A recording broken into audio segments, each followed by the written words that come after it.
L'automne toscan avait cette façon particulière de s'installer, comme un invité qui prend ses aises sans demander la permission. Marco Bellini regardait par la fenêtre de sa cuisine, observant les vignes qui étendaient à perte de vue, leurs feuilles commençant à prendre cette teinte dorée qui annonçait la fin d'un cycle. Depuis 3 ans, depuis que Isabella était partie, ces collines étaient devenues son seul horizon, sa seule compagnie dans ce silence qui pesait parfois plus lourd que les pierres de sa vieille ferme. Le café dans sa tasse avait refroidi depuis longtemps, mais Marco n'y prêtait plus attention. Ses mains rugueuses, marquées par des décennies de travail de la terre, tenaient la porcelaine comme un trésor fragile. Chaque matin suivait le même rituel. Café, regard vers les collines, vérification des vignes, nourrissage des chevaux. Une routine qui l'ancrait à la réalité, qui l'empêchait de sombrer dans ses pensées sombres qui venaient le visiter quand le soleil se couchait. Le vent d'octobre portait avec lui l'odeur de la terre humide et des feuilles mortes. Marco ferma les yeux un instant, respirant profondément cette essence de Toscane qui coulait dans ses veines depuis sa naissance. Son grand-père avait cultivé cette terre, son père aussi, et maintenant Sié était son tour de veiller sur ce patrimoine familial. Mais parfois, dans le silence de ces matins brumeux, il se demandait pour qui il préservait tout cela. La sonnerie stridente du téléphone le tira de ses réflexions. C était probablement Signora Carmela, la sage-femme du village, qui l'appelait pour prendre des nouvelles comme elle le faisait chaque semaine depuis qu'Isabella N était plus là. Cette femme avait un cœur grand comme la Toscane elle-même et ne supportait pas l'idée que quelqu'un puisse souffrir en silence. Mais au lieu de décrocher, Marco laissa la sonnerie se taire. Aujourd'hui, il avait besoin de ce silence, de cette solitude qui était devenue sa compagne la plus fidèle. Il enfila sa veste de cuir usée, celle qu'Isabella avait tant de fois raccommodée, et sortit dans la cour de la ferme. Les cyprès qui bordaient l'allée principale se dressaient comme des sentinelles, leurs silhouettes sombres se détachant contre le ciel gris-blanc de ce matin d'automne. Marco avait toujours trouvé quelque chose de rassurant dans ces arbres centenaires. Ils avaient été vus passer des générations de Bellini, avaient été témoins d'histoires d'amour, de naissance, de célébration et de peine. Ils étaient les gardiens silencieux de la mémoire familiale. Le bruit de ses bottes résonnait sur les pavés irréguliers de la cour. Au loin, il pouvait entendre le murmure du petit ruisseau qui traversait sa propriété. Un son apaisant qui l'accompagnait dans ses promenades matinales. C était près de ce ruisseau qu'Isabella et lui avaient échangé leurs veurs, sous un ciel d'été éclatant, entourés de leurs familles et amis. Maintenant, ce même ruisseau semblait chuchoter des souvenirs qu'il préférait parfois oublier. Marco se dirigea vers l'écurie où l'attendaient ses 3 chevaux. Tempesta, une jument baie au caractère fougueux, hennit doucement à son approche. Elle avait toujours eu un faible pour lui, contrairement à Vento et Sol, plus réservé mais tout aussi attachant. Ces animaux étaient devenus sa famille, les seuls êtres vivants avec qui il partageait véritablement son quotidien. Alors qu'il brossait la robe luisante de Tempesta, un bruit inhabituel lui parvint. Au loin, sur la route de terre qui menait à sa propriété, le ronronnement d'un moteur se faisait entendre. Marco fronça les sourcils. Il recevait rarement des visiteurs, surtout si tôt dans la journée. La plupart des gens du village connaissaient ses habitudes et respectaient son besoin de tranquillité. Le bruit se rapprochait, accompagné maintenant d'autres sons qu'il avait du mal à identifier. Intrigué, Marco posa la brosse et sortit de l'écurie. Le ronronnement du moteur S était intensifié, mais il y avait autre chose, quelque chose qui fit battre son cœur plus fort, un cri de femme qui portait en lui une détresse si profonde qu'elle traversa les collines comme un appel au secours. Sans réfléchir, Marco se mit à courir en direction du bruit. Ses jambes, endurcies par des années de travail physique, le portèrent rapidement à travers les rangées de vignes. Le cri se répéta, plus faible cette fois, mais toujours chargé de cette peur qui faisait écho à quelque chose d'ancestral en lui. un instinct de protection qu'il croyait endormi à jamais. Il atteignit le bosquet de cyprès qui marquait la limite nord de sa propriété, celui qui offrait une vue dégagée sur la vieille route. Ce qu'il vit alors figea son sang dans ses veines. Une camionnette noire était arrêtée près du petit pont de pierre qui enjambait le ruisseau. 2 hommes en costume sombre entouraient une jeune femme aux longs cheveux bruns, et même à distance, Marco pouvait voir qu'elle luttait contre eux. Le cow-boy toscan qu'il était au plus profond de son âme se réveilla instantanément. Si esta historia te interesó, no olvides suscribirte a nuestro canal y dar like. Dinos de qué ciudad nos está viendo. Seguimos! L'instinct prit le dessus sur la réflexion. Marco se glissa entre les cyprès, utilisant leur épaisse couverture pour s'approcher sans être vu. Ses années de chasse dans ces collines lui avaient appris à se déplacer en silence, chaque pas calculé pour éviter de faire craquer une branche ou de déplacer une pierre. Le cœur battant, il observa la scène qui se déroulait près du pont. La jeune femme ne devait pas avoir plus de 25 ans. Ses cheveux bruns cascadaient librement sur ses épaules, et malgré la distance, Marco pouvait voir qu'elle était d'une beauté saisissante. Mais ce qui le frappa le plus, c'était la détermination dans ses gestes. Elle ne pleurait pas, ne suppliait pas. Elle luttait avec une fierté qui rappelait à Marco les femmes de sa famille, ces femmes toscanes qui avaient traversé les guerres et les difficultés sans jamais baisser la tête. Les 2 hommes en costume ne semblaient pas armés, mais leur attitude ne laissait aucun doute sur leurs intentions. Le plus grand, aux cheveux grisonnants, parlait d'une voix basse mais ferme, pointant occasionnellement du doigt en direction de la route qui menait au village. L'autre, plus jeune et nerveux, regardait constamment autour de lui, comme s'il craignait d'être surpris. « Julia, vous devez comprendre que c'est pour votre bien », entendit Marco dire l'homme aux cheveux gris. « Le colonel Moretti est un homme patient, mais sa patience a des limites. Votre père aurait voulu que vous acceptiez cette proposition. Mon père n'aurait jamais voulu que je devienne un pion dans vos jeux de pouvoir, » répliqua la jeune femme d'une voix claire qui tremblait de colère plutôt que de peur. « Et je vous interdis de salir sa mémoire avec vos mensonges. » Marco sentit quelque chose se serrer dans sa poitrine. Cette jeune femme, Julia, défendait l'honneur de son père avec une passion qui lui rappelait douloureusement Isabella. Sa défunte épouse avait eu cette même flamme dans les yeux quand elle défendait ses convictions. L'homme nerveux attrapa le bras de Julia avec plus de force. « Écoute-moi bien, petite. Tu vas monter dans cette camionnette et tu vas venir avec nous. Le fils du colonel t'attend. Et ce mariage aura lieu, que tu le veuilles ou non. » C'en était trop. Marco sortit de sa cachette et avança à découvert, les mains vides mais la démarche assurée. Les années avaient peut-être blanchi ses tempes, mais son corps de 50 ans gardait la force et l'agilité d'un homme habitué au travail physique. « Je crois que la demoiselle a été assez claire, » dit-il d'une voix calme mais qui portait loin. « Elle ne souhaite pas vous accompagner. » Les 2 hommes se retournèrent, surpris par cette intervention inattendue. L'homme aux cheveux gris plissa les yeux, jaugeant ce nouveau venu qui osait s'opposer à eux. « Ceci ne vous regarde pas, paysans. Retournez à vos vignes et oubliez ce que vous avez vu. » Marco s'approcha encore, notant que Julia l'observait avec un mélange d'espoir et d'incrédulité. Dans ses yeux sombres, il lut une reconnaissance silencieuse, comme si elle avait prié pour qu'un miracle arrive et que ce miracle avait pris la forme d'un cow-boy toscan aux cheveux grisonnants. « Ma terre s'étend jusqu'à cette route, » répliqua Marco en désignant le pont. « Mais sur ma terre, on traite les femmes avec respect. Je vous suggère de lâcher cette demoiselle et de repartir d'où vous venez. » L'homme nerveux fit un pas vers Marco, mais son compagnon le retint d'un geste. Ce dernier était visiblement plus intelligent et avait rapidement évalué la situation. Marco avait l'avantage du terrain, il connaissait chaque pierre, chaque recoin de cette région.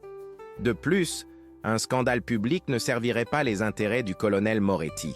« Nous reviendrons !» dit l'homme aux cheveux gris d'une voix lourde de menace. « Et la prochaine fois, nous ne serons pas seuls. » Ils relâchèrent Julia et remontèrent dans leur camionnette. Le moteur rugit et ils disparurent dans un nuage de poussière, laissant derrière eux un silence pesant. Marco et Giulia se regardèrent pendant un long moment. Deux étrangers réunis par les circonstances, mais qui semblaient déjà partager quelque chose de plus profond. Giulia s'approcha lentement, ses jambes tremblant légèrement après l'adrénaline du moment. Elle portait une robe bleue simple mais élégante, et Marco remarqua qu'elle serrait dans sa main droite une petite médaille dorée.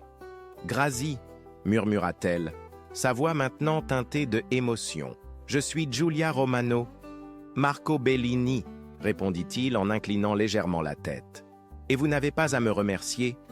Tout homme décent aurait fait la même chose. » Giulia esquissa un sourire fatigué. « J'ai bien peur que les hommes décents soient plus rares que vous ne le pensez, signor Bellini. » Marco observa le visage de cette femme qui venait de faire irruption dans sa vie paisible. Il y avait en elle une force qu'il reconnaissait, mais aussi une vulnérabilité qui éveillait ses instincts protecteurs endormis depuis la perte d'Isabella. Sans vraiment comprendre pourquoi, il se sentait déjà responsable de sa sécurité. Ces hommes reviendront, comme ils l'ont dit. Vous ne pouvez pas rester seul. Giulia regarda Marco avec une expression mêlant reconnaissance et hésitation. Elle serrait toujours sa médaille de Notre-Dame du Rosaire, ce petit trésor doré qui semblait être son unique réconfort dans cette tourmente. Ses yeux sombres scrutaient le visage buriné de cet homme qui venait de risquer sa tranquillité pour une parfaite inconnue. « Ah, je ne peux pas vous impliquer davantage », dit-elle d'une voix douce mais ferme. « Vous ne connaissez pas le colonel Moretti, c'est un homme puissant, influent. Si vous me protégez, vous deviendrez sa cible. » Marco croisa les bras sur sa large poitrine, un geste qui trahissait sa détermination. Dans la lumière dorée de ce matin d'automne, ses traits semblaient taillés dans le marbre toscan, nobles et inébranlables. « Laissez-moi m'inquiéter du colonel Moretti. Pour l'instant, l'important c'est votre sécurité. Ma ferme n'est qu'à quelques minutes d'ici. Vous pourrez vous y reposer et me raconter ce qui vous arrive. » Giulia hésita encore un moment, puis hocha la tête. Elle n'avait pas vraiment le choix, et quelque chose dans la voix de Marco lui inspirait confiance. Ils remontèrent ensemble le sentier qui serpentait entre les vignes, Marco ajustant son pas au sien, attentif à ne pas la brusquer après l'épreuve qu'elle venait de traverser. Le silence entre eux n'était pas pesant, mais plutôt empli de cette compréhension tacite qui naît parfois entre deux âmes blessées. Marco observait discrètement sa nouvelle protégée. Malgré sa jeunesse, Giulia avait quelque chose de grave dans le regard, comme si elle avait déjà vécu plus d'épreuves que bien des femmes de son âge. « Votre ferme est magnifique », dit-elle quand ils atteignirent la cour pavée où les cyprès montèrent la garde. « Elle respire la paix et la sérénité. »« Elle le était », répondit Marco avec une pointe de mélancolie. « Avant que ma femme ne nous quitte. » Giulia s'arrêta et le regarda avec compassion. « Je suis désolé. Perdre quelqu'un qu'on aime, c'est comme perdre une partie de son âme, » termina Marco. « Mais la vie continue. Et parfois elle nous envoie des raisons de nous battre à nouveau. » Ils entrèrent dans la maison, une bâtisse en pierre typiquement toscane avec ses poutres apparentes et ses carreaux de terre cuite. L'intérieur gardait encore des traces de la présence féminine d'Isabella, des rideaux délicats aux fenêtres, des coussins brodés sur le canapé, des herbes séchées suspendues dans la cuisine. Marco prépara du café pendant que Giulia s'installait à la table de bois massif qui trônait au centre de la cuisine. Elle observait les lieux avec curiosité, remarquant les détails qui parlèrent de l'histoire de cette maison. Les photos jaunies sur les étagères, les ustensiles de cuisine usés par l'usage, les livres cornés posés près de la fenêtre. « Racontez-moi », dit Marco en posant une tasse fumante devant elle. « À qui est ce colonel Moretti et pourquoi s'acharne-t-il sur vous ?» Giulia enroula ses mains autour de la tasse chaude, cherchant ses mots. Son regard se perdit un instant dans le café noir avant qu'elle ne commence à parler. « Mon père, Giuseppe Romano, travaillait pour le colonel depuis 15 ans. Il gérait ses propriétés, s'occupait de ses affaires légales. Papa était un homme honnête, peut-être trop honnête pour ce monde. Il y a 6 mois, il a découvert quelque chose que Moretti voulait garder secret. » Marco s'assit face à elle, l'encourageant du regard à continuer. « Papa ne m'a jamais dit exactement de quoi il s'agissait, mais il était devenu nerveux, inquiet. Il passait des heures enfermé dans son bureau, à compulser des dossiers, à passer des coups de téléphone chuchotés. Et puis un jour, il est parti. Parti? Demanda Marco, fronçant les sourcils. Disparu. Comme ça, sans explication. Les autorités ont dit qu'il avait eu un accident de voiture dans les montagnes, mais on n'a jamais retrouvé son corps. Moi, je sais qu'il n'aurait jamais pris cette route-là. Il la détestait. La voix de Giulia se brisa légèrement et elle but une gorgée de café pour se donner contenance. Marco sentit sa colère monter contre ce colonel Moretti qu'il ne connaissait pas encore mais qu'il détestait déjà. Après la disparition de papa, Moretti s'est montré très attentionné. Il m'a proposé de l'aide, de l'argent, un logement. Mais le prix à payer était un mariage arrangé avec son fils, Salvatore. Un homme marié qui cherche à étendre son influence politique par une seconde union. « Et vous avez refusé ?» constata Marco. « Bien sûr que j'ai refusé. Je ne suis pas une marchandise qu'on échange contre des faveurs politiques, mais Moretti n'accepte pas le refus. Ces hommes me harcèlent depuis des semaines. Ils surveillent ma maison. Ils me suivent au village. Aujourd'hui, ils ont décidé de passer à l'acte. » Marco se leva et marcha jusqu'à la fenêtre, regardant vers la route par où était venue Giulia. Son esprit de tacticien, forgé par des années de gestion difficile de sa propriété et de résolution de conflits avec les autorités locales, analysait déjà la situation. Vous ne pouvez pas retourner chez vous, c'est évident. Et si Moretti est aussi influent que vous le dites, les autorités ne vous seront d'aucun secours. C'est exactement ça, soupira Giulia. Je suis seul contre lui et tout son réseau. Marco se retourna vers elle, et dans ses yeux verts, elle vit briller une détermination qui lui réchauffa le cœur. « Plus maintenant, » dit-il simplement. « Vous allez rester ici le temps nécessaire, et nous allons trouver un moyen de vous sortir de cette situation. » Giulia le regarda avec une gratitude immense, mais aussi avec une pointe d'inquiétude. « Marco, vous ne réalisez pas dans quoi vous vous engagez. Moretti ne recule devant rien. »« Moi non plus !» répliqua Marco avec un sourire qui rappelait le cow-boy qu'il avait été dans sa jeunesse. « Et j'ai des amis qui pourraient nous aider. » L'après-midi touchait à sa fin quand Marco décida qu'il était temps de mettre son plan en action. Giulia S. était reposée dans la chambre d'amis, celle qu'Isabella avait toujours gardée prête pour les visiteurs qu'il recevait rarement. En la voyant dormir paisiblement pour la première fois depuis des semaines, Marco avait senti quelque chose se réveiller en lui, un sentiment protecteur qu'il croyait enterré avec sa défunte épouse. Il passa quelques coups de téléphone discrets depuis son bureau. Des conversations courtes mais significatives avec des personnes en qui il avait une confiance absolue. Le premier appel fut pour Signora Carmela Bianchi, la sage-femme du village qui connaissait tous les secrets des familles de la région. La seconde fut pour Alessandro Bianchi, l'avocat et fils de Carmela, un homme intègre qui avait la réputation de ne jamais reculer devant l'injustice. Quand Giulia descendit dans la cuisine vers 18 heures, les cheveux encore ébouriffés par le sommeil, mais le regard plus serein, elle trouva Marco en compagnie d'une femme d'une soixantaine d'années, aux cheveux gris tirés en chignon strict. Cette femme avait des yeux perçants mais bienveillants, et ses mains portèrent les marques de celles qui ont passé leur vie à aider les autres. « Giulia, je vous présente Signora Carmela », dit Marco en se levant. « C'est une amie de longue date, et elle a accepté de nous aider. » Carmela s'approcha de Giulia avec la grâce naturelle de celles qui ont l'habitude de rassurer les âmes en détresse. Elle examina discrètement le visage de la jeune femme, notant les traces de fatigue et d'inquiétude qui marquaient ses traits délicats. « Ma chère enfant, » dit Carmela d'une voix douce mais ferme, « Marco m'a expliqué votre situation. Je connais le colonel Moretti depuis des années.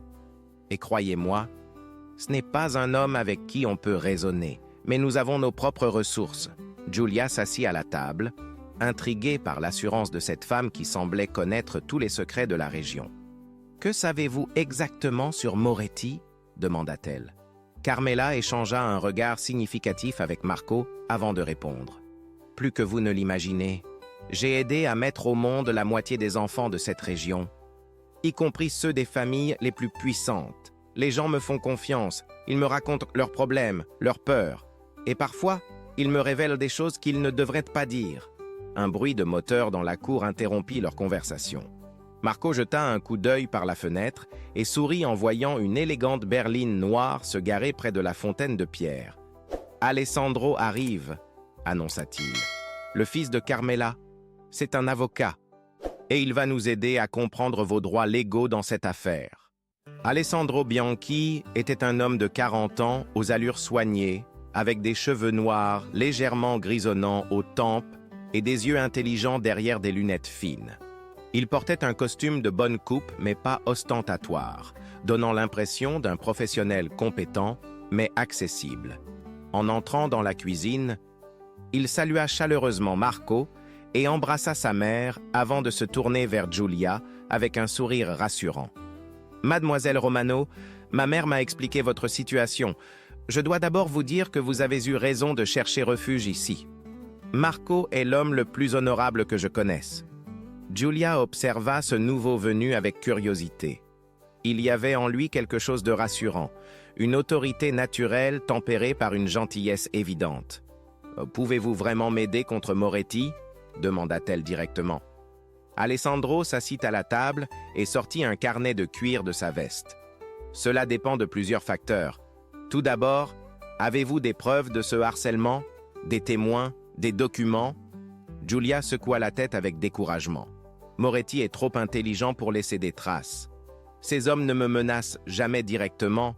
Ils se contentent de suggérer. Et quand ils agissent, c'est toujours dans des endroits isolés, sans témoins. Sauf aujourd'hui, » intervint Marco. « J'ai vu la scène près du pont. Je peux témoigner de ce qui s'est passé. » Alessandro hocha la tête, prenant des notes. « C'est un début, mais nous avons besoin de plus. Dites-moi, Giulia, votre père avait-il l'habitude de garder des documents chez lui? Des dossiers concernant son travail pour Moretti? » « Oui, il avait un bureau à la maison. Mais après sa disparition, des hommes sont venus tout récupérer. Ils disaient agir sur ordre de Moretti pour récupérer des documents de l'entreprise. » Carmela se pencha vers Giulia avec un sourire mystérieux. « Et ils ont tout pris? Je crois? Oui. Les hommes croient toujours que les femmes ne comprennent rien aux affaires, » dit Carmela avec un petit rire. « Mais votre père était un homme intelligent. S'il avait découvert quelque chose d'important, il n'aurait pas gardé tous ses secrets au même endroit. » Giulia la regarda avec surprise. « Que voulez-vous dire? J'ai connu votre père, ma chère. Giuseppe venait parfois me voir quand votre mère était enceinte de vous. C était un homme prudent, méticuleux, le genre d'homme qui fait des copies de ses documents importants. » Le cœur de Giulia se mit à battre plus fort. « Vous pensez qu'il aurait caché des preuves quelque part? »« C'est possible, » répondit Alessandro en relevant les yeux de ses notes. « Votre maison a-t-elle été fouillée en détail? »« Pas vraiment. Les hommes de Moretti ont pris les dossiers du bureau, mais ils n'ont pas retourné toute la maison. » Marco se leva et commença à faire les 100 pas, son esprit déjà en train d'élaborer un plan. « Il faut y retourner. Chercher ce que Giuseppe a pu cacher?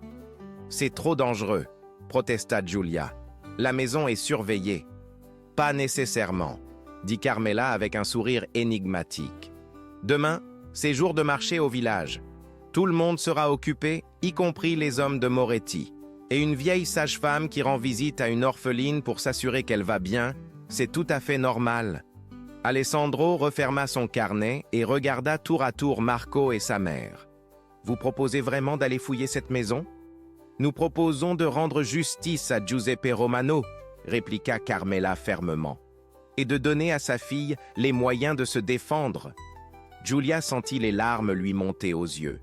Ces 3 personnes, qu'elle connaissait à peine, étaient prêtes à prendre des risques pour elle. Pour la première fois depuis des mois, elle eut l'impression de ne plus être seule face à l'adversité. « D'accord, » dit-elle d'une voix tremblante de émotion. « Faisons-le, pour papa. » Marco posa une main rassurante sur son épaule, et dans ce geste simple, Giulia puisa une force qu'elle ne se connaissait pas. Le lendemain matin, L'air était chargé d'une tension électrique qui n'avait rien à voir avec l'orage qui menaçait au-dessus des collines toscanes. Marco observait Giulia depuis la fenêtre de la cuisine pendant qu'elle nourrissait Tempesta dans l'écurie. Cette jeune femme avait quelque chose de magnétique, une force intérieure qui transparaissait dans chacun de ses gestes, même les plus simples. Carmela arriva vers 10 heures, comme convenu. Vêtue de sa robe noire habituelle et portant son sac de cuir usé qui contenait tous les remèdes et onguents qu'une sage-femme de village pouvait transporter.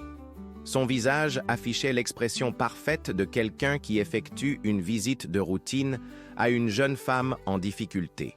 « Tout est prêt ?» demanda-t-elle en embrassant Marco sur les joues. « Alessandro surveille la route principale avec ses jumelles depuis la colline de San Giorgio » répondit Marco. « Il nous préviendra si les hommes de Moretti bougent. » Giulia les rejoignit, ses cheveux attachés en queue de cheval et portant une robe simple qui lui donnait l'air encore plus jeune. Dans ses yeux, Marco lut un mélange de détermination et d'appréhension qui lui serra le cœur. « Vous êtes sûr que vous voulez faire ça ?» lui demanda-t-il une dernière fois. « Plus que jamais », répondit-elle en serrant sa médaille de Notre-Dame du Rosaire. « Papa mérite que la vérité soit révélée. » Le trajet jusqu'au village se fit dans un silence relatif, chacun perdu dans ses pensées. La maison de Giuseppe Romano se trouvait dans une petite rue pavée, à l'ombre d'un imposant clocher du XVe siècle. C'était une bâtisse modeste, mais bien entretenue, avec des volets verts et un petit jardin où poussaient encore quelques roses tardives. Carmela descendit de la voiture avec l'assurance de quelqu'un qui a parfaitement le droit d'être là. « Reste dans la voiture et surveille la rue », murmura-t-elle à Marco. « Si tu vois quelque chose de suspect, klaxonne 2 fois. » Giulia ouvrit la porte avec des mains légèrement tremblantes. L'intérieur de la maison portait encore l'empreinte de la vie qu'elle avait partagée avec son père. Des photos de famille sur les murs, des livres éparpillés sur une étagère, une tasse de café oubliée sur la table du salon. « Où était le bureau de votre père ?» demanda Carmela en regardant autour d'elle. « Au premier étage, dans la petite pièce qui donne sur le jardin. » Elles montèrent l'escalier de bois qui grinçait légèrement sous leurs pas. Le bureau de Giuseppe était effectivement dans un état de désolation. Tiroirs ouverts, papers éparpillés, classeurs vidés. Les hommes de Moretti avaient fait du travail efficace. Ils ont été minutieux, constata Carmela en examinant les lieux. Mais votre père était comptable, n'est-ce pas? Les comptables ont l'habitude de tout noter, de tout conserver. Giulia hocha la tête. Papa disait toujours que les chiffres ne mentent jamais. Contrairement aux hommes, sage homme, murmura Carmela en s'agenouillant pour examiner le plancher près du bureau. Les hommes, comme Moretti, croient qu'il suffit de prendre les dossiers évidents pour effacer toutes les traces. Mais un bon comptable... Elle passa sa main le long des plaintes, cherchant quelque chose que Giulia ne comprenait pas encore. Carmela, que cherchez-vous exactement? Votre père venait me voir régulièrement ces derniers mois avant sa disparition. Il était inquiet, très inquiet. Un jour, il m'a dit qu'il avait découvert des irrégularités dans les comptes de Moretti, des transferts d'argent suspects, des factures falsifiées. Giulia sentit son cœur s'accélérer. Il vous a dit ça? Pas seulement dit, ma chère. Il m'a demandé conseil sur la façon de protéger des documents importants. Je lui ai suggéré de faire comme ma grand-mère pendant la guerre, cacher les choses précieuses là où personne ne penserait à chercher. Carmela continua son inspection minutieuse de la pièce, tapotant les murs, soulevant les tapis, examinant chaque recoin. Soudain, elle s'arrêta près d'une vieille armoire en chêne. « Aidez-moi à déplacer cette armoire », dit-elle à Giulia. Ensemble, elles poussèrent le meuble lourd. Derrière, le papier peint présentait une légère décoloration, comme si quelque chose avait été collé puis retiré récemment. « Voilà », dit Carmela avec satisfaction. Giuseppe était plus malin que ses ennemis ne le pensaient. Elle sortit un petit couteau de son sac et commença à décoller délicatement le papier peint. Dessous, une enveloppe Kraft était scotchée au mur. Giulia retint son souffle pendant que Carmela récupérait l'enveloppe avec précaution. À l'intérieur, ils trouvèrent une clé USB, plusieurs photocopies de documents comptables et une lettre écrite de la main de Giuseppe. « Ma chère Giulia », lut Carmela à voix haute, « si tu lis cette lettre, c'est que mes pires craintes se sont réalisées. J'ai découvert que Moretti utilise ses entreprises légales pour blanchir de l'argent sale. Les documents sur cette clé USB contiennent toutes les preuves. Fais confiance à Alessandro Bianchi. C'est le seul avocat de la région qui ne soit pas dans la poche de Moretti. Je t'aime, ma fille, papa. Des larmes coulaient sur les joues de Giulia. Enfin, elle tenait la vérité sur les activités de Moretti, mais aussi la confirmation que son père était bien en danger avant sa disparition. « Il faut partir d'ici », dit Carmela en remettant tous les documents dans l'enveloppe. « Alessandro doit voir ça immédiatement. » Elles redescendirent rapidement et se dirigèrent vers la sortie. Mais au moment où Giulia ouvrait la porte, elle se figea. 2 coups de klaxon résonnèrent dans la rue. « Marco nous prévient », chuchota Carmela. « Quelqu'un arrive. » Par la fenêtre du salon, elles virent une camionnette noire tourner au coin de la rue. 3 hommes en descendirent, dont celui aux cheveux gris que Giulia avait affronté la veille près du pont. « La porte de derrière » murmura Giulia. « Il y a un passage par le jardin qui donne sur la rue parallèle. » Elles se glissèrent discrètement vers l'arrière de la maison, pendant que les hommes tambourinaient à la porte d'entrée. Le cœur de Giulia battait si fort qu'elle craignait qu'on l'entende dans tout le quartier. Elles réussirent à sortir par le jardin et à contourner le pâté de maison pour rejoindre Marco qui les attendait, le moteur tournant. Dès qu'elles montèrent en voiture, il démarra en trombe. « Il fouille la maison ?» demanda-t-il en regardant dans son rétroviseur. « Probablement », répondit Carmela en serrant l'enveloppe contre sa poitrine. « Mais ils arrivent trop tard. Nous avons ce qu'il nous fallait. » Giulia regardait défiler le paysage toscan par la fenêtre, l'enveloppe contenant les secrets de son père posée sur ses genoux. Elle savait que cette découverte changeait tout, mais elle ignorait encore à quel point la vérité qu'il venait de déterrer allait bouleverser sa vie et celle de tous ceux qui l'entouraient. « Direction chez Alessandro », dit Marco en prenant la route qui montait vers les collines. « Il est temps de découvrir tous les secrets du colonel Moretti. » Le bureau d'Alessandro Bianchi, situé dans une villa du XVIIIe siècle au cœur du village, respirait la tradition et la respectabilité. Des bibliothèques en noyer massif élevaient du sol au plafond, remplies de codes juridiques et de jurisprudence. Derrière son imposant bureau d'acajou, Alessandro examinait méticuleusement les documents que Giulia et sa mère avaient récupérés, ses lunettes reflétant la lumière de la lampe de bureau. Marco faisait les 100 pas devant la fenêtre qui donnait sur la place principale du village, où les derniers étals du marché se repliaient dans l'après-midi doré. Giulia était assise dans un fauteuil de cuir, ses mains crispées sur les accoudoirs, attendant le verdict de l'avocat avec une anxiété palpable. « C'est extraordinaire !»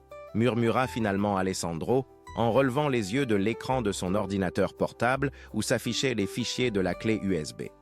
Giuseppe a constitué un dossier d'une précision remarquable. Regardez ça. Il tourna l'écran vers eux, révélant une série de tableaux comptables complexes. Votre père a réussi à retracer tout un réseau de sociétés écrans que Moretti utilise pour blanchir de l'argent. Des fonds provenant d'activités douteuses sont injectés dans ces entreprises légitimes. L'immobilier, l'agriculture, même une chaîne de restaurants dans toute la Toscane. Giulia se pencha pour mieux voir. Combien d'argent ? D'après ses calculs, nous parlons de plusieurs millions d'euros par an. Moretti a transformé son empire commercial en une gigantesque machine à laver l'argent sale. Carmela siffla entre ses dents. Pas étonnant qu'il ait voulu faire taire Giuseppe. Alessandro continua à parcourir les documents, son excitation d'avocat face à un dossier en béton contrastant avec la gravité de la situation. Mais ce n'est pas tout. Regardez ces noms. Il pointa une liste de personnes sur l'écran. Marco s'approcha et son visage se durcit en reconnaissant plusieurs noms. Le maire, le préfet, le commissaire de police. Moretti a des complices partout. C'est exactement ça, confirma Alessandro. Votre père a documenté tout un système de corruption, des pots de vin, des chantages, des faveurs échangées. Moretti ne se contente pas de blanchir de l'argent, il a acheté une bonne partie de l'administration locale. Giulia sentit un mélange de fierté et de tristesse l'envahir. Son père avait risqué sa vie pour révéler la vérité, et maintenant elle comprenait pourquoi Moretti était si déterminé à la réduire au silence. « Avec ces preuves, nous pouvons le faire arrêter ?» demanda-t-elle pleine d'espoir. Alessandro retira ses lunettes et les nettoya lentement, réfléchissant à sa réponse. C'est là que ça se complique.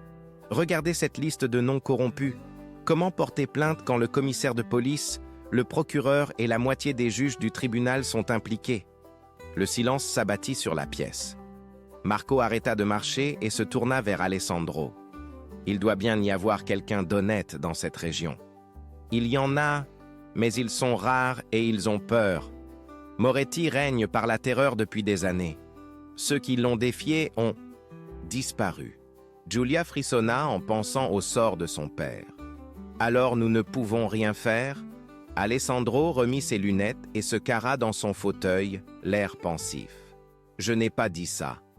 Il existe des juridictions supérieures, des autorités nationales qui échappent au contrôle de Moretti. Mais pour les alerter de manière crédible, nous avons besoin de plus qu'un simple dossier comptable. « Que voulez-vous dire ?» demanda Marco. « Nous avons besoin d'un témoignage direct, de quelqu'un qui a vu Moretti en action, qui peut confirmer ses activités criminelles. » Carmela, qui était restée silencieuse depuis leur arrivée, se racla la gorge. « Il y a peut-être quelqu'un, » dit-elle lentement.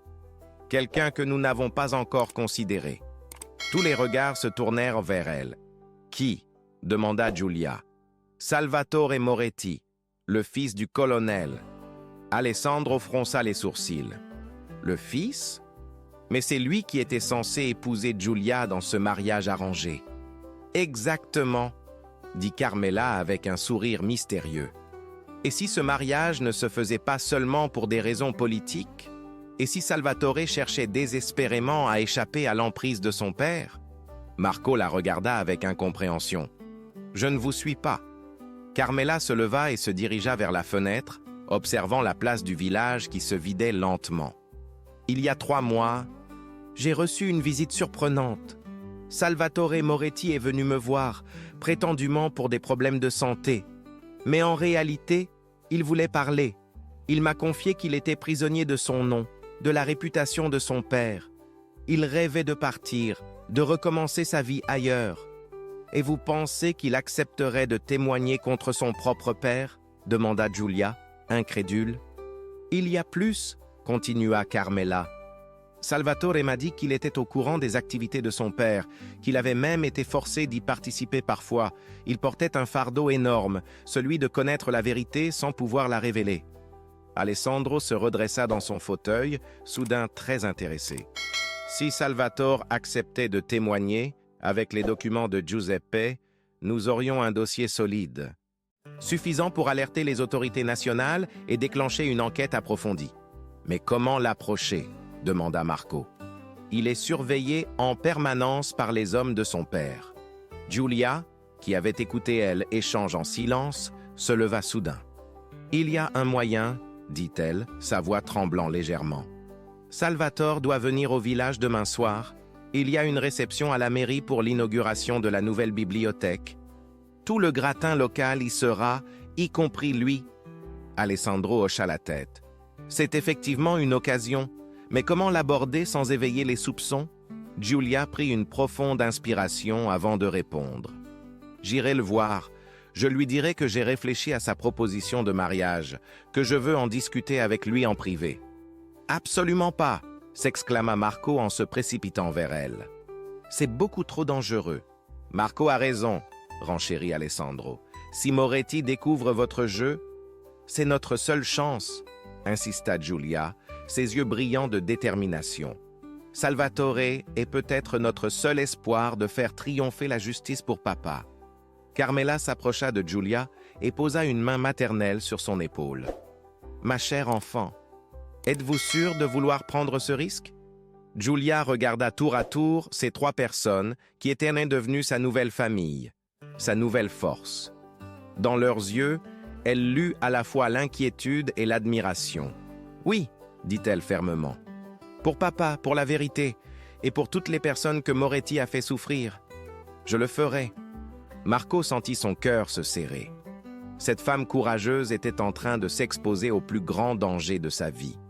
Et il se sentait impuissant à la protéger complètement. La soirée d'inauguration de la bibliothèque municipale battait son plein dans les salons ornés de fresques de la mairie. Sous les lustres de cristal, elle, élite locale, évoluait en habits de soirée, les conversations feutrées se mêlant au tintement des coupes de champagne.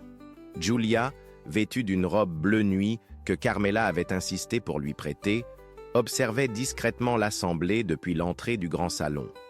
Marco, en costume sombre, se tenait près du buffet, jouant parfaitement son rôle de propriétaire terrien, respecté venu soutenir les initiatives culturelles du village. Alessandro circulait parmi les invités, serrant des mains et échangeant des politesses, mais ses yeux ne quittaient jamais Julia. Dans un coin discret, Carmela discutait avec d'autres dames de la bonne société, ses oreilles attentives à toutes les conversations. Le colonel Vittorio Moretti trônait au centre du salon, entouré d'un cercle d'admirateurs et de flagorneurs. C était un homme imposant dans la soixantaine, aux cheveux argentés, impeccablement coiffés et au regard perçant qui semblait tout voir, tout contrôler. Sa prestance naturelle et son sourire charmeur masquaient parfaitement la noirceur de ses activités. Près de lui, Salvatore Moretti paraissait mal à l'aise. Âgé d'une trentaine d'années, il avait hérité de la beauté méditerranéenne de sa famille. Mais ses yeux trahissaient une mélancolie profonde. Il portait un smoking parfaitement ajusté, mais on sentait qu'il aurait préféré être ailleurs, loin de cette mascarade sociale. Julia rassembla son courage et s'avança vers le groupe entourant les Moretti. Les conversations s'interrompirent graduellement à son approche et elle sentit tous les regards se poser sur elle. Le colonel fut le premier à réagir, son sourire se figeant légèrement en reconnaissant la jeune femme qui avait osé défier son autorité. « Mademoiselle Romano », dit-il d'une voix suave, mais où perçait une pointe de surprise. « Quelle agréable surprise de vous voir ce soir. »« Colonel Moretti ?» répondit Julia en inclinant légèrement la tête, sa voix parfaitement maîtrisée malgré les battements effrénés de son cœur. « J'espérais pouvoir m'entretenir quelques instants avec votre fils. »« Si vous le permettez. » Salvatore releva vivement la tête, ses yeux écarquillant de surprise. Son père l'observa un moment, puis esquissa un sourire qui ne réchauffait pas son regard. « Bien sûr, ma chère. Salvatore, pourquoi n'accompagneriez-vous pas mademoiselle Romano sur la terrasse? L'air frais vous fera du bien. » Le jeune homme hocha la tête et offrit son bras à Julia. Ensemble, ils se dirigèrent vers les portes-fenêtres qui donnaient sur la terrasse, surplombant les jardins de la mairie. Marco les suivit du regard, ses mains se crispant involontairement sur sa coupe de champagne. Une fois seul sous les étoiles toscanes, Salvatore se tourna vers Julia avec une expression mêlant curiosité et appréhension. « Je dois avouer que votre présence ce soir me surprend, après les événements récents. » Julia s'appuya contre la balustrade de pierre, le cœur battant. C'était le moment de vérité. « Salvatore, je vais être direct avec vous. Je sais qui vous êtes vraiment, au-delà du nom que vous portez. » Le jeune homme se raidit. « Que voulez-vous dire? Carmela m'a parlé de votre visite, de vos confidences. Vous souffrez, n'est-ce pas, de porter le poids des actions de votre père. » Salvatore détourna le regard vers les collines qui se dessinaient dans l'obscurité. Quand il répondit, sa voix était chargée d'émotion. « Vous ne pouvez pas imaginer ce que c'est que de grandir dans l'ombre d'un homme comme lui, de savoir des choses terribles et de ne rien pouvoir dire, d'être complice malgré soi. Vous pouvez changer les choses, dit doucement Julia. Nous avons trouvé les preuves que mon père avait cachées. Avec votre témoignage, nous pouvons faire triompher la justice. » Salvatore la regarda avec une lueur d'espoir dans les yeux, mais aussi une peur profonde. « Si je témoigne contre lui, ma vie ne vaudra plus rien. Si vous ne le faites pas, combien d'autres innocents souffriront ?» Il y eut un long silence, ponctué seulement par le murmure du vent dans les cyprès. Puis Salvatore hocha lentement la tête. « D'accord, je témoignerai, mais il nous faut un plan pour que je puisse disparaître immédiatement après. » À cet instant, des bruits de pas résonnèrent, sur la terrasse. Le colonel Moretti apparut, accompagné de 2 de ses hommes. Son visage avait perdu toute trace de courtoisie. « Salvatore, rentre immédiatement. Quant à vous, mademoiselle Romano, cette petite comédie a assez duré. » Mais au lieu de reculer, Giulia se redressa fièrement. « La comédie, c'est votre respectabilité de façade, colonel. Nous savons tout. Mon père a tout documenté avant que vous ne le fassiez disparaître. » Le visage de Moretti se durcit dangereusement. « Petite idiote, vous ne savez pas à qui vous vous attaquez. »« Si, je le sais parfaitement. » C était Marco qui venait d'apparaître, suivi d'Alessandro et de Carmela. Derrière eux, plusieurs hommes en costume sombre montraient discrètement leur badge, des agents de la police nationale. « Comment ?» balbutia Moretti. « Alessandro a contacté ses amis du parquet national ce matin, » expliqua Marco en s'approchant de Giulia. Les preuves rassemblées par Giuseppe étaient suffisantes pour déclencher une enquête immédiate. L'un des agents s'avança vers Moretti. « Colonel Vittorio Moretti, vous êtes en état d'arrestation pour blanchiment d'argent, corruption et association de malfaiteurs. » Pendant que les menottes se refermaient sur les poignets du colonel, Salvatore regardait la scène avec un mélange de soulagement et de tristesse. Giulia s'approcha de lui et posa une main compatissante sur son bras. « Vous avez fait le bon choix. Votre père ne pourra plus faire de mal à personne. » 3 mois plus tard, dans les jardins en fleurs de la ferme de Marco, une toute autre cérémonie se déroulait. Giulia, radieuse dans une robe de mariée simple mais élégante, échangeait ses vœux avec l'homme qui l'avait sauvée et qui était devenu l'amour de sa vie. Carmela, les larmes aux yeux, tenait le bouquet de la mariée, tandis qu'Alessandro, devenu le témoin de Marco, souriait avec bonheur. Le refuge pour jeunes femmes en difficulté que Giulia avait créé dans une aile restaurée de la ferme accueillait déjà ses premières pensionnaires. Salvatore, devenu un homme libre après avoir témoigné courageusement contre son père, avait choisi de s'installer à Rome où il dirigeait maintenant une association d'aide aux victimes de la corruption. Quand Marco et Giulia s'embrassèrent pour sceller leur union, les cloches du village sonnèrent joyeusement et les cyprès centenaires semblèrent applaudir dans le vent. L'amour avait triomphé, la justice avait été rendue et une nouvelle vie pleine d'espoir commençait dans les collines dorées de Toscane.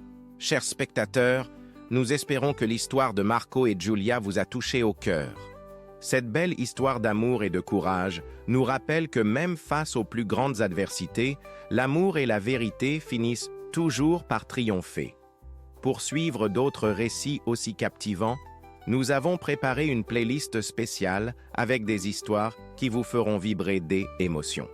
Vous la trouverez en cliquant juste ici, à votre gauche. Si cette histoire vous a plu, n'oubliez pas de vous abonner à notre chaîne et de laisser un « j'aime » à cette vidéo. Chaque jour, nous vous proposons des histoires uniques qui explorent la beauté et la complexité de la vie. Ne manquez pas nos prochains contenus et dites-nous dans les commentaires quelle partie de l'histoire de Marco et Giulia vous a le plus ému. Nous avons hâte de vous lire. À bientôt pour de nouvelles aventures du cœur.